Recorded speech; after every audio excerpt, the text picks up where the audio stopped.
My, look at this view. I'm I'm CJ Miller. I'm in Shreveport, Louisiana, looking out across the skyline of downtown Shreveport, Louisiana. Across the Red River is beautiful Bossier City, Louisiana. Dude, come check this out. So, yeah, let me see. How do I want to approach this? No, it's all right. I look all right today for a man my age, sitting outside on the balcony, a bright light behind me. That actually is an LED light. It changes. I don't know. Uh, you know, my the thing about LED lights, and they're all attached to my Wi-Fi, is that when the Wi-Fi blinks out or something for some reason, if I accidentally unplug it or there's a blip or something, then it's like I have to end up going to reset all that, and it's like I really don't want to. I'm like, whatever. I'll do it later. Maybe next month in December.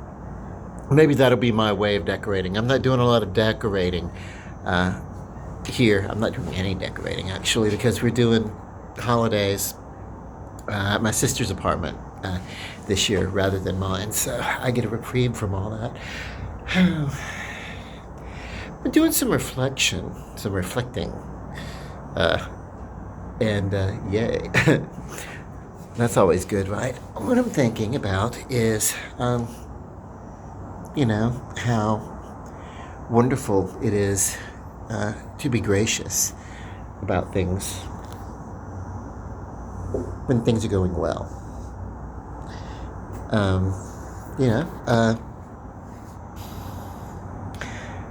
and how sometimes it's kind of difficult to be gracious when we take a hit. You know, when we take a hit socially, maybe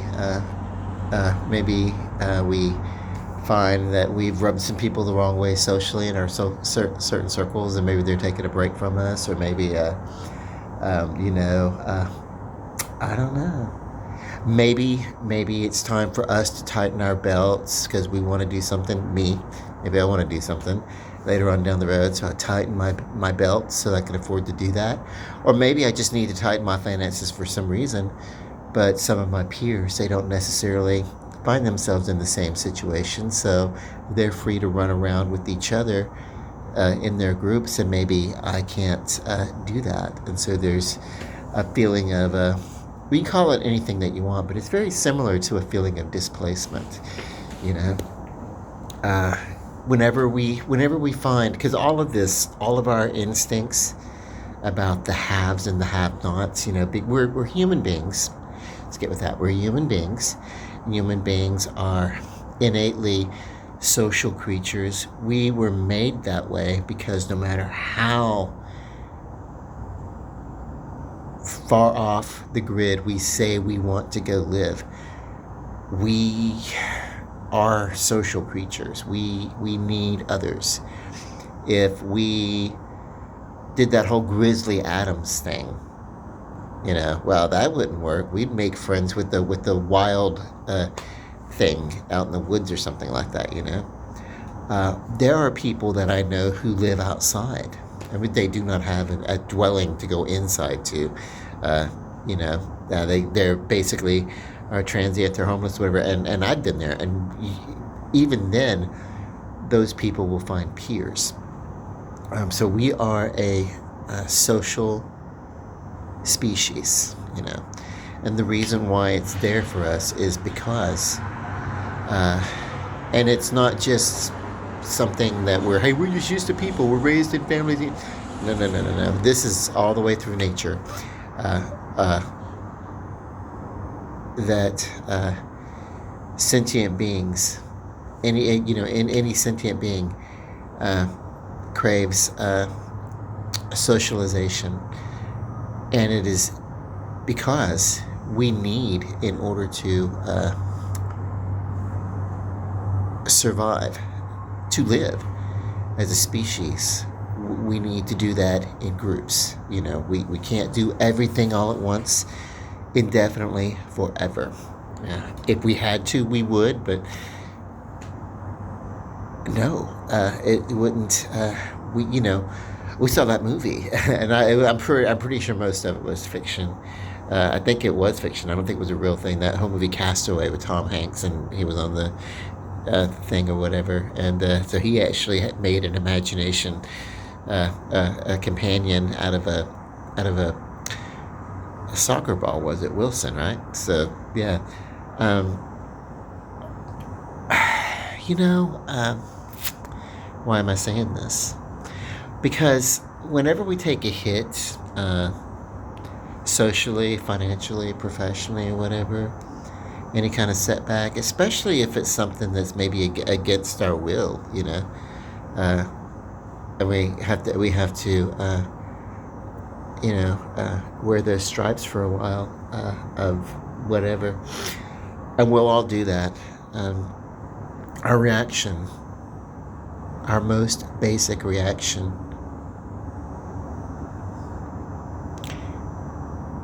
well, it is insecurity. It is insecurity of survival.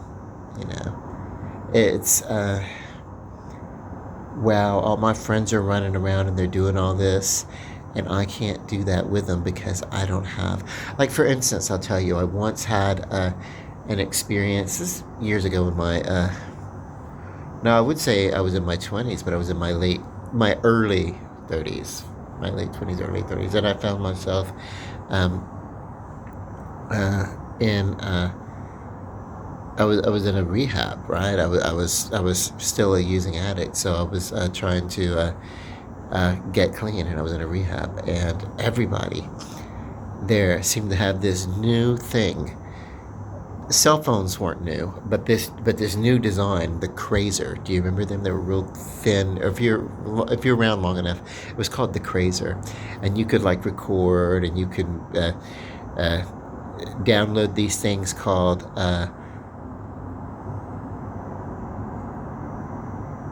They were either so call tones, or when you called somebody, and there they would answer with a bit of a song or something like that. That was a big deal.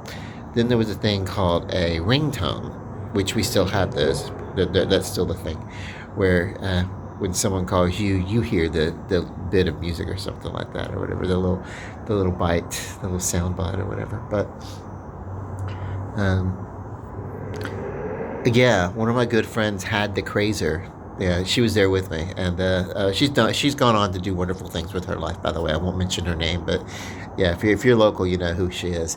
But you won't know from here.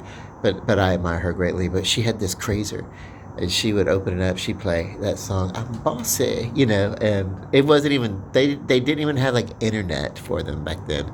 Uh, maybe that you could start sending out WAP, wide area protocol, text messaging or something like that, but to an email or something. Maybe, I don't know. This was pre first generation. We say this because first generation meant when you first could get the internet on a cell phone. That was first generation, or technically not, but that's what we would call first generation in the industry back in the day.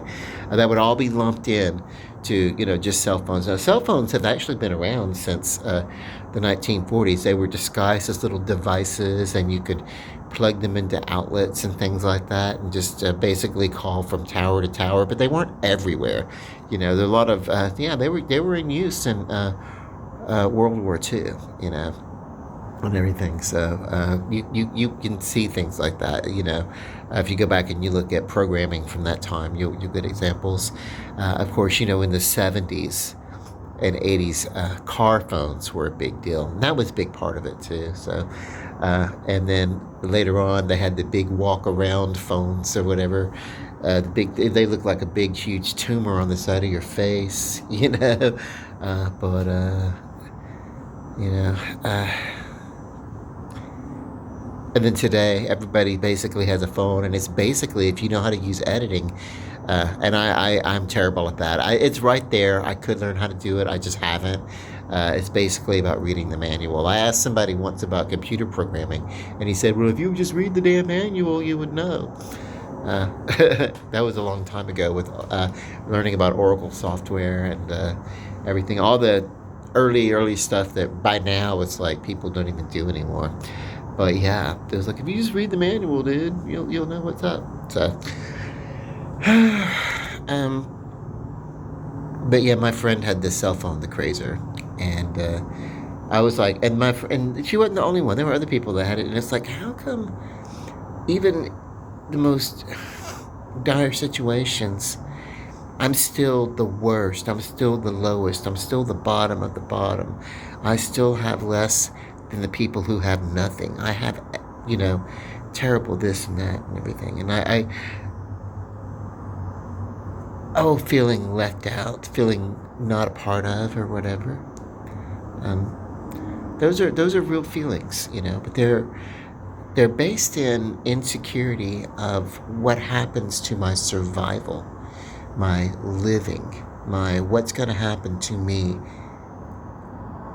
if I'm not a part of anybody else, and then that whole,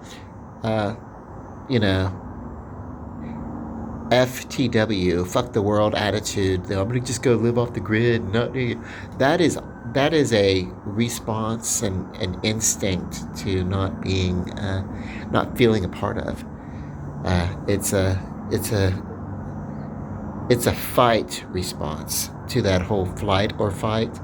So it's not even really about going to live off the grid with that attitude. People always say that.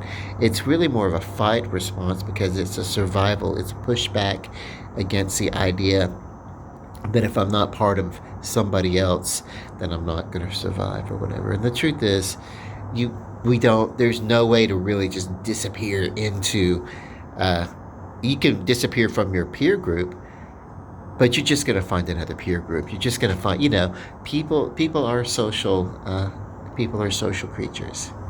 And so when you find that you're going through a tough time, when you're going through thoughts of displacement, no matter how real or unreal it is, or real but over reactionary we might be taking it, when we have those moments, right,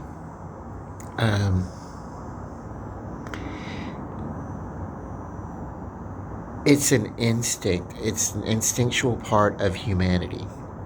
And it's natural. But typically, if you stay the course and recognize these feelings for what they are, things do tend to blow over. And we tend to, get back in step because we're going on in this moment and that we're feeling out of step with our peers and our life and everything. And if we just don't react in a way that makes it worse, especially if we don't let what we're talking about is our ego is in response to the fear. And if we don't let that ego take control of our actions and words, the more we control that, then we can find ourselves getting back in step, And what happens when you're walking if you're in the military and say you're walking with your platoon, and you find yourself out of step, and you gotta remember that song,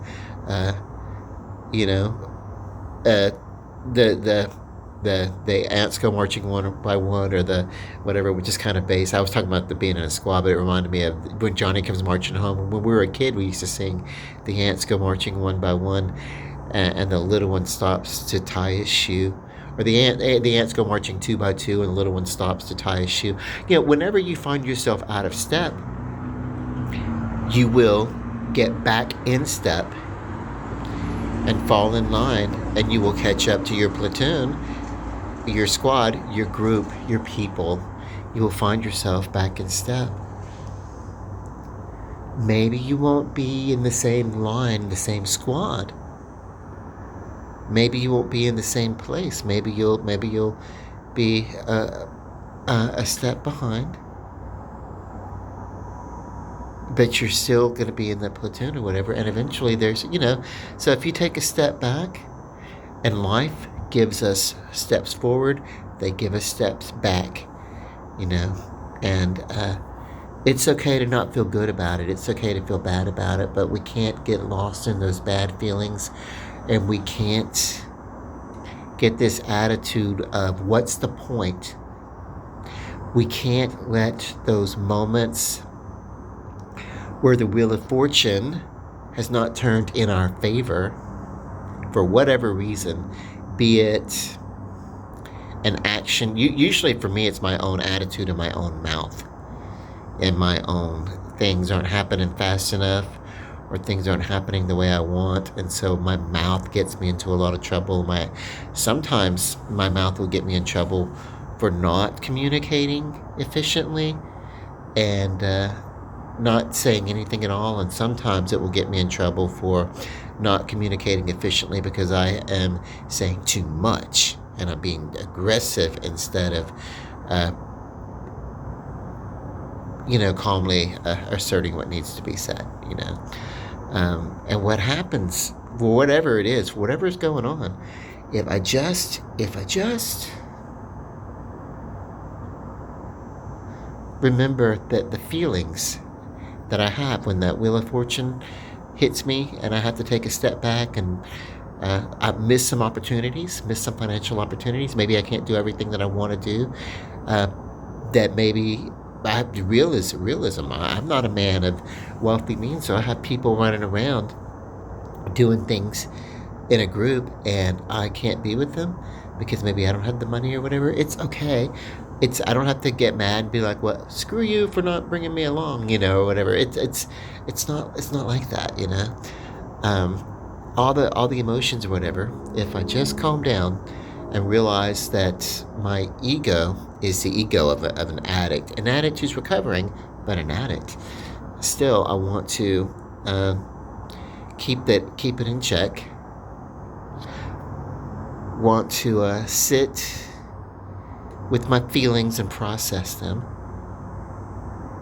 but I don't want to let my ego reflect inside so long that I show an attitude of just an ingracious attitude. Just it's very easy to be a good person when things are going the way that I want and in a way that I understand. And I find it sometimes very difficult when things are not going the way that I think they should go. Well, those are the times that test my temper and my attitude. They test my faith and my belief in everything that I'm doing. And, I am no island when it comes to those types of emotions or feelings. Now, I'm not going through anything personal. It's just, these are things that I'm thinking of. I think about things like this. And this is just something that I can share, especially with younger people.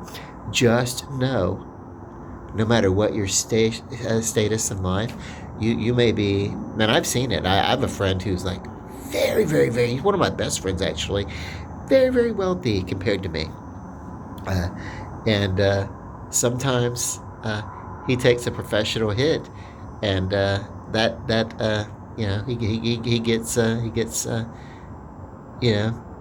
he gets to process that the same way that we all get to process when we take a hit, and you don't let these things keep you down, If you find that you really need to drastically change course, then you drastically change course. Do what you must do. But do I change course because it's what's best and what's right for me and my loved ones and the ones that depend on me? Or do I change course because my ego is driving me to do it? I want to think about those things too.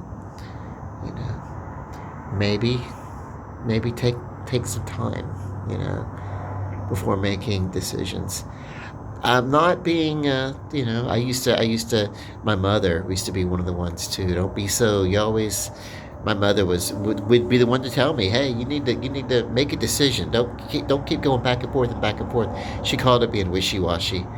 Uh, oh my God, I think that drove her crazy when I would sit on a decision about what, and she'd be like, "Make up your mind," when I was growing up. So just yeah. But yeah, let's think about when we want to make life changes, pros and cons. We want to do it not in the moment of heightened emotion, but in a moment when we process that and we've calmed down, then we can look at what do we need to do. And maybe if it's a professional change, even we go and we talk to people. We say, hey, what do we really need to do? Yeah, whatever. It's efficient communication, whatever. But um, it all sounds good in theory. It all sounds good in talk. Real world, uh, the most important thing is to be gracious, and to be a good person, and to not be all morose and angry and bitter, and have the joy stolen from my heart. That is the part of me that I love the most, my enjoyment. Uh, you know, and so yeah.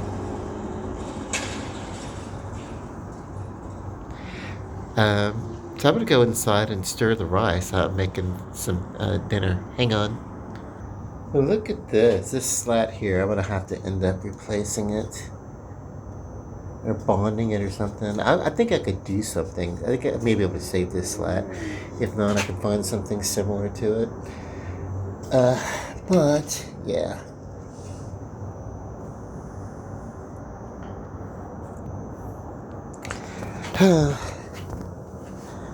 Bought this chair from a place called Roses or something, sometime last year. And I always intended to go back and get another one. I just didn't. And I was going to have, well, the reason why I didn't is because my friend that put it together for me also found this and these two chairs that were being thrown out. I did not keep the pillows, uh, but, uh, but I thought that the frames of them or whatever were good enough to use. So, yeah. Do you know what I could do though, honestly? Is get a little outdoor cushion and tie in the seat in this rocking chair and save it. Okay, so I'm making some rice. For those of you who don't know, I have a very simple, uh, something that my dad told me. Mostly, it's very simple.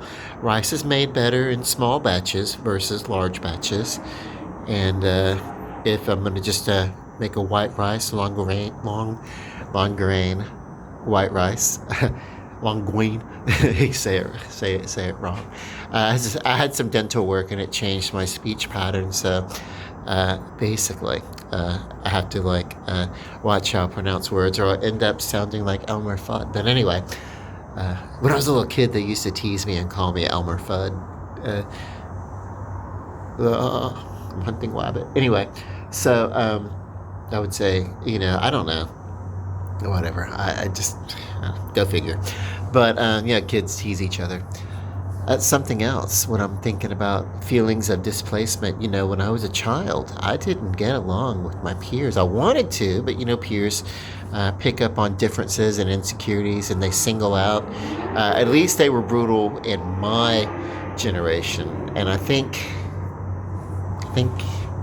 to some degree it's still like that.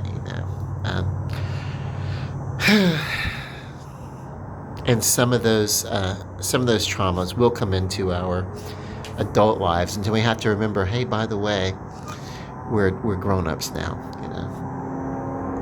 But yeah, I'm making the rice, and the rice is start out by putting 2.5 times the amount of water to the grain of rice, roughly. You can eyeball it, whatever.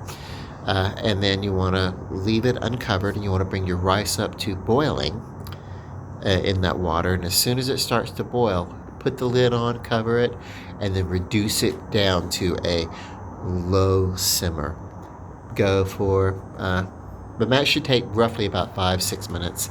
And then from there, you will go to about 15 minutes on that simmer. And then you can test the texture of your rice. One of the things that I'll do is I use MSG instead of salt. And then if I want to put a little additive to the flavor, I always put in a little butter. You know, sometimes I'll wait till it's done to put the butter in, but sometimes I'll put it in the water. It depends upon if I'm going to rinse the rice or not. If I'm not going to worry about rinsing the rice, like I'm not going to worry about it tonight, because I don't mind if it's a little stickier or something like that, you know. Because basically what I'm going to do is what I'm going to have it with. It really won't matter. So it's fine. What you do is take the lid off, set it to the side if the texture's fine, and then you let it rest until you're ready to eat it. And just a light fluffing with the fork should break up any stickiness, and it should be good. But you know, rice, the grains of rice should look individual. It should not look like a mush or a porridge or something like that. If it does, go ahead and you know, find your favorite rice pudding tapioca recipe and go for that. You know, it's the best thing for you. Okay, so, but no, in the oven, I'm finishing off. I've got like a chicken, roasting hen, and basically I stuffed it with an onion and seasoned it with some cayenne pepper and you know, a little bit of this, little bit of that, whatever. I like a little heat. Do y'all hear that train? I can't see it from over here, but it's on the other side of downtown.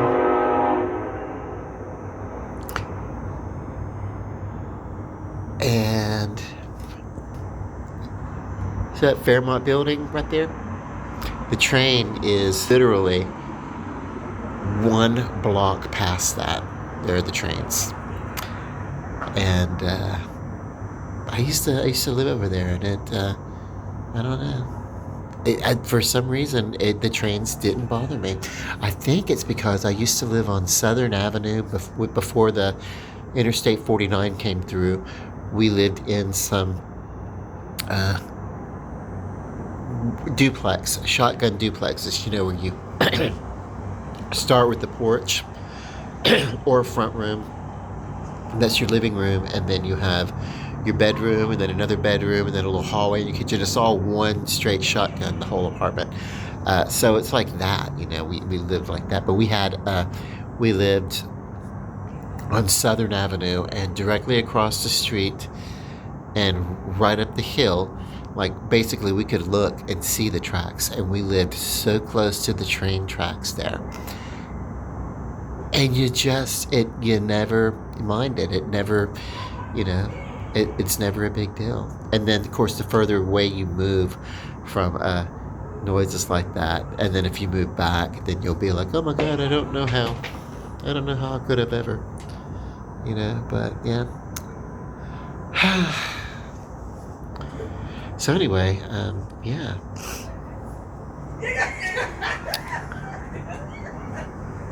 So I guess if people are out here playing with the dog, how fun.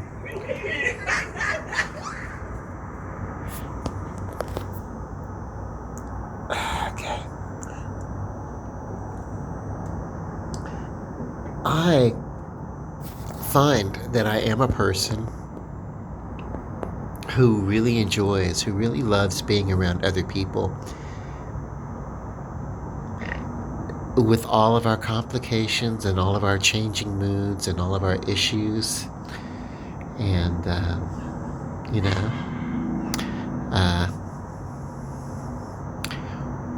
one of my bigger mistakes, and I don't regret it for what happened afterwards. I found my way, but, you know, I'm going to visit Miami. I lived in Homestead, which is just south of Miami-Dade. Well, it's in Miami-Dade County, but it's, you know, south of Miami proper. It's basically like right next to the Everglades. It's all, you know, Like right next to Florida City is Homestead. You may remember some years ago, 20, 25 years ago, whatever. No, 35 years ago. Well, I don't know. Hurricane Andrew ravaged Homestead, Florida, wiped it out. And I went there about 10 years after that. Is when I was living there, and those people were still not over it. And it's like, wow, I'm so sorry. I really am. They got whopped pretty bad by that one. But anyway, I was working at the White Lion Cafe, and I don't know. A little. Let me see what this is. Oh, I got a message. Anyway, I'll finish the video and then I'll check the message. I got this thing where my ego just started to make me feel a little bit insecure about my place in the business, that White Lion Cafe, and basically, you know, when my employer asked me to go, like everybody was taking their little vacations, their little 2 week vacations were rotating out, and my employer, told me to take a 2 week vacation, and also to kind of get my things together, my head, get it together and everything. And boy, I took it the wrong way. But you have to understand at this time, and they were giving me a chance, but they had already, I'd started working in the dish room.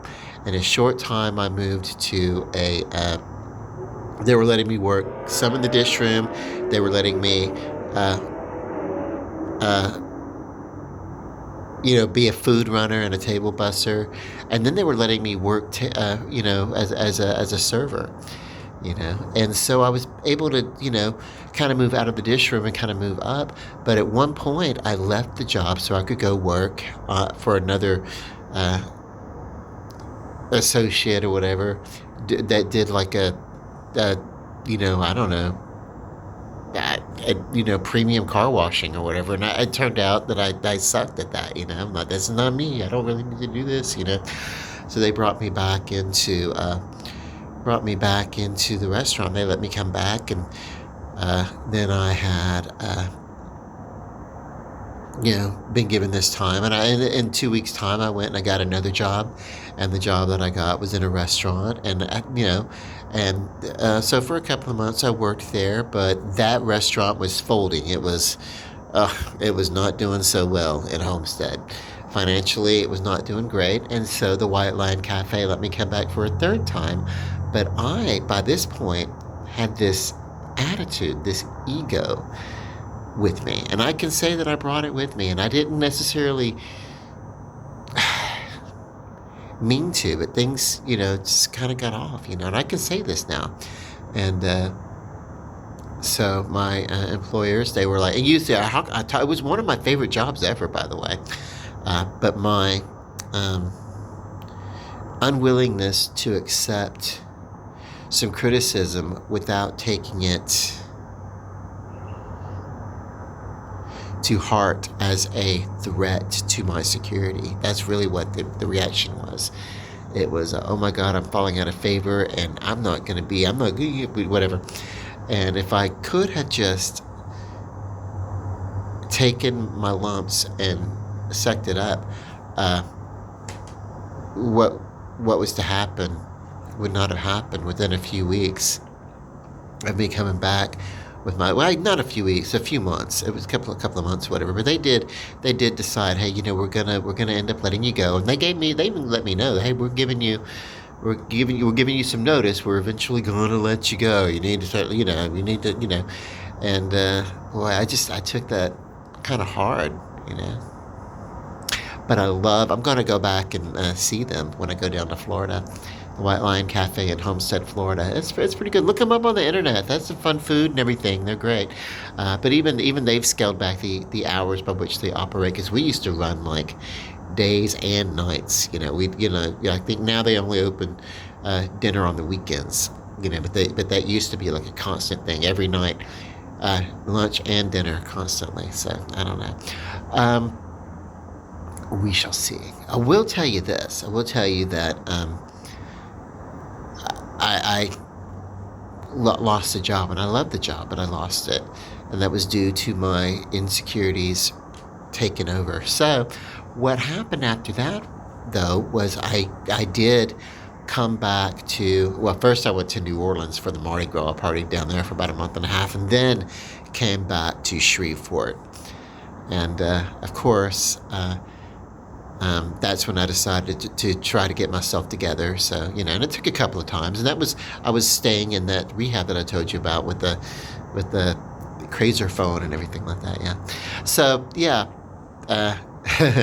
Crazer phone lady. And anyway, yeah. So things full circle. My attitude and everything, it cost me a job, but it did bring me home. It did. Now it's time to get myself together and come back and be with my family again. And I'd been kind of touch and go, kind of a strange touch and go for a while, with I don't know, all the members of my family. I don't know, feelings of displacement. I had to work on this, and today I feel secure and confident. And even when I take a financial hit, even when I make less money, and I am making less money and less everything. Yeah, it's okay. It's okay. It's okay. Okay, so let's go check out dinner here. I think we're probably. I think I'm about ready to check it out. Oh, by the way, my favorite drink today. I don't drink Coca-Cola. I quit smoking. There are sometimes, still after the smoking, because there are sometimes when it's like, yeah, I could just smoke a whole pack of cigarettes. It passes. And I know over time that won't even be a part of who I am anymore. So let me go inside and check on the chicken, because I think I will always want to eat chicken. I don't see I'm ever going to turn down, carnivorous food, because if I did that, what the hell would I eat? I just don't like vegetables that have been cooked. All right. So, well, this bird, this actually looks terrible. This looks like it's giving birth to an onion. I'm so sorry for that. Okay, but I'm gonna baste it. What's on this chicken? A lot of cayenne pepper, a little bit of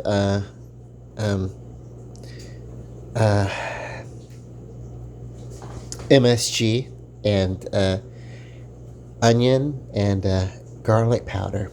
So let me get a spoon and baste and get this moist, and then it's going to go back into the oven for probably about 20, maybe 30 more minutes. It's nearly done. I just want to make sure it's quite done, and maybe next time I won't overstuff it so much that it doesn't look like it's giving birth to an onion. It's just I had the onion. Now inside of the skin, by the way, which has tightened up, there's a onion underneath the skin, as well as butter. There's a lot of unsalted butter. So hang tight. Then of course here is this long grain rice. Now it's a little sticky because I did not rinse it, but the treatment for it and the texture is perfect. It's a little bit off-white because in the water that it was cooked in, I put just a splash of Kitchen Bouquet.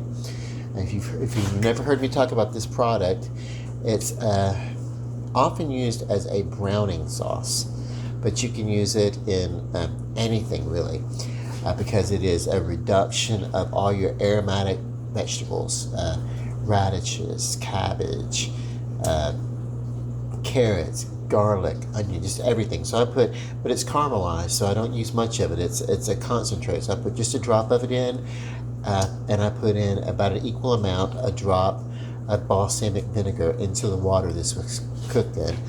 I also used just a pinch of ground clove into the rice water with a good tablespoon and a half of butter, and That's why I didn't want to rinse this. I didn't want to lose any of the water. If you get rice like this and you find that it's sticky, you just give it a quick rinse under some water. Just a real quick rinse, and you'll rinse off that extra starch and it won't be sticky anymore. But I don't want to lose that flavor. And plus, when I cut the off the chicken that I'm gonna have with this rice, I'm gonna take some of the drippings from the pan and kind of ladle it directly over this rice, and that's gonna loosen up this rice. And yeah, it's great. But hang on, let me give this a good fluffing. So I did that, and as we want to break up and kind of let some of the moisture continue to evaporate from this rice, and it will the grains will separate a little bit. But believe me, this is a very good sticky rice. And how you would make this not sticky would be to either pre-wash or pre-rinse your rice from the starch, or you could wash it after. You could rinse it after. I do not do that when I'm going to be doing something that is wonderfully savory as this. So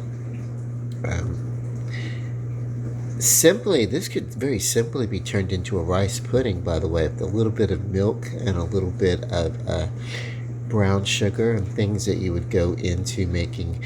Kind of maybe you take all that and maybe like a simple egg yolk that you kind of stir very warmly into the rice, or something like that.